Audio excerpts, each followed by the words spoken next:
আসসালামু আলাইকুম। আজকে আমি ভীষণ টেস্টি করে সিমাইয়ের পিঠা বানিয়ে দেখাবো। খেতে কিন্তু দারুণ টেস্টি হবে। প্রথমে এখানে 150 গ্রাম সিমাই নিয়ে নিচ্ছি। আপনারা চাইলে আর বেশি নিতে পারেন। এখন হাত দিয়ে ভালো করে গুঁড়া করে নিব। তারপরে আমি এর মধ্যে দিয়ে দিচ্ছি চিনি। এখানে হাফ কাপ চিনি দিয়ে দিচ্ছি। আর নিয়েছি ময়দা 2 টেবিল চামচ, গুঁড়া দুধ 2 চামচ, আর নারকেলের গুঁড়া 2 চামচ, আর একটা ডিম ভেঙে দিয়ে দিচ্ছি। ভালো করে মাখিয়ে নিব। মাখানো হয়ে গেলে হাত ধুয়ে হাতে তেল লাগিয়ে নিয়ে এইরকম করে পিঠার শেপ দিয়ে নিচ্ছি। সবগুলো আমি এইরকম করে বানিয়ে নিব। সবগুলো বানানো হয়ে গেছে। এখন আগে থেকে তেল গরম করে রেখেছি। তেলের মধ্যে একটা একটা করে দিয়ে দিচ্ছি। দিয়ে চুলা একদম লো আঁচে করে উল্টে পাল্টে ভেজে নেব। একটু সময় নিয়ে ভালো করে ভেজে নেবেন, তাহলে ভিতর পর্যন্ত ভালোভাবে ভাজা হবে।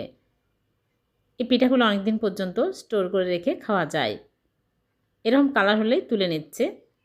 হয়ে গেল ভীষণ টেস্টি সিমাই আর একটা ডিমের পিঠা। এভাবে বানিয়ে দেখবেন, খেতে দারুণ টেস্টি হয়। ভালো লাগলে লাইক, কমেন্ট, শেয়ার করে দেবেন। আল্লাহ হাফেজ।